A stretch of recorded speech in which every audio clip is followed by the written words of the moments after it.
For this presentation, we're not going to talk too much. You hear me? We're not going to talk too much. For some time now, we'll never hear anything from Peter Obi. You understand? The leader of the obedient movement. Of course, Nano say in the last election, all Nigerians, you must belong to one group. One group, we had 3 major groups. You must belong to one. Either you are obedient, headed by the man Peter Obi, or you are articulated, headed by Atiku Abubakar, or you are batified, stroke, emilokified, stroke, bala blue blue blue bala bala fight, headed by our president Bola Ahmed Tinubu. You must belong to either of one of these 3 groups. So Peter Obi now, he don't come outside, he don't come here some kind things concerning how things they go on inside this country.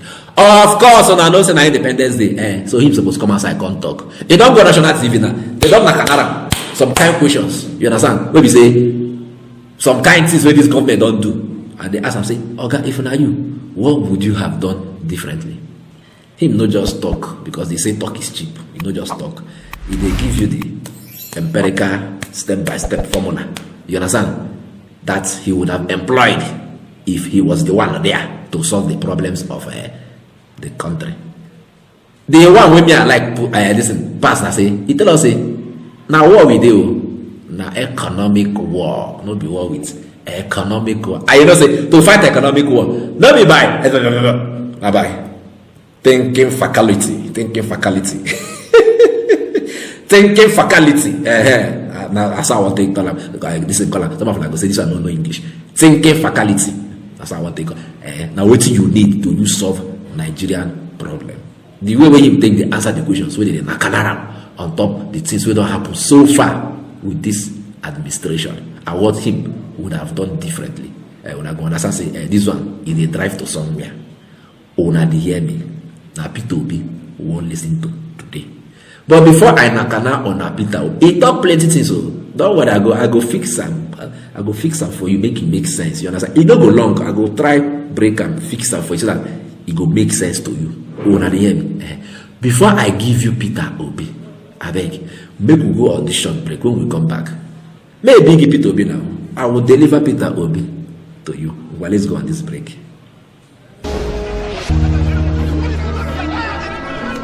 Imagine a country where its citizens get to enjoy the road without this.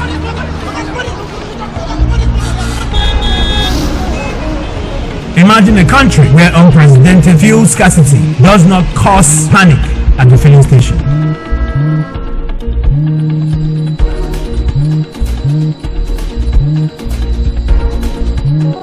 That is why Innocent Vehicles has embarked on manufacturing environmental-friendly gas-powered cars while still offering comfort, luxury, and doggedness for the African roads. Innocent Vehicles, the pride of African roads. Welcome back. Make we run fast now. Go meet Peter Obi. He say now, war we did an economic war. You understand? Now war, say him not go even bother say they go Niger, go fight any war. Say now the war within. Now you go first win. You go hear when you talk about floating of the naira, the violation of the naira, all this is what this government don't do. When I go say as him take capture him and he own 2 cents. You understand? He own 2 cents too, as he go take handle him. If na him be the president, Federal Republic of Nigeria, he talk plenty things put. You understand? Who gets sense? Go listen well, understand where him they come from. If you feel like you they play partisan, you don't want to listen to truth, you don't want to listen to words of wisdom, it is left for you. My channel is not for you come and say this one that. You can say anything. It's not biting me. You know they touch me. Now the truth and the talk. If you want to attack me, attack the truth when we talk. Let's talk in the comment section. You hear me back? Let us go and listen to Mr. Peter Obi, the leader of the obedience movement. I give you Peter Obi. Okay, great. So we have Mr. Peter Obi back. I just want to ask you 2 questions. Number 1 will be concerning what happened in Niger. What should we have done differently? Step-by-step approach, how we should have settled the matter of Niger out. And secondly, I will also ask you, what would you have been doing to stimulate the Nigerian economy as we speak today? Because it's at an all-time low. And thirdly, I want to take you back to the last question I asked you because I want more clarity on that question. You said we should have devalued the naira to over 600 and look for money to defend the naira. How long could we have done that for? Defending that currency when we know that the factors, the market forces are really hard on the naira and it's just a matter of time. So those three questions, sir, as we start to wrap up. If I forget any of them, Rufai, I will call you. On issue of Niger, Rufai, I will not go. First, let me say it, I am completely against military intervention as a process of leaders emerging. Totally. I'm a believer in a democratic process and through an elected, genuinely elected process. I know in Africa, at times you can actually question whether there's a difference between military coups and elections, what we call elections, the way we do it with the rascality. However, I'm a Democrat and I believe in democracy, and that should be the process. Will I go to war again? Capital no. Reason being I'll go, reason being that we have war at home. You cannot go to war externally when you have war at home. If you look at our budget this year, because I want to link it to what you said about the economy, our budget this year is 21.5 trillion. About that. Our revenue, expected revenue, is about 10 trillion, which means we have a deficit of 53.5%, which is about 11.5 trillion. That's what you're lacking. That is all. I read from the President's National Security Advisor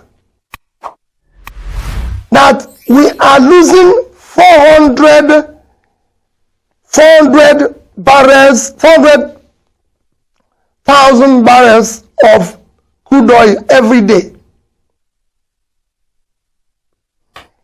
If that is true, if you multiply by our benchmark, which is below the pricing today, that's about $30 million a day. And you put $30 million in 1 year, it will be about $10.9 or $11 billion. $11 billion. About that. About $11 billion. If you say we just said it's $1,000 to $1, but let's use 900. If you use 1,000, you have 11 trillion naira, which I know is not all your money, but what does it show? So you have a deficit of 11.5. You're losing about 11 trillion somewhere.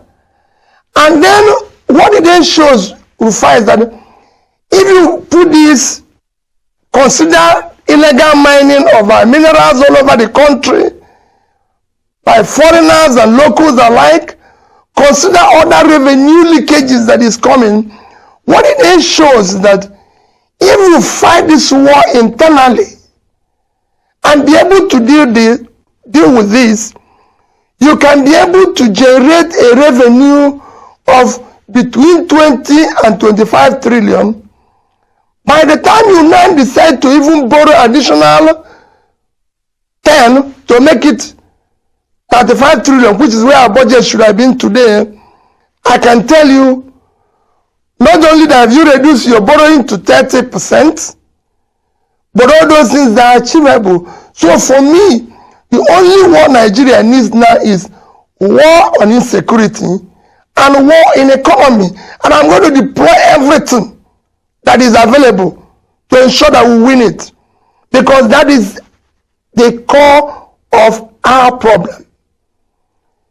You mentioned how are we going to defend the naira. If you today secure Nigeria, secure Nigeria, deal with issue of all revenue leakages, brought a bit of stability in it. I can tell you, you stabilize your currency. One is that you'll be able to export more and more revenue that will be able to increase your reserve and have available.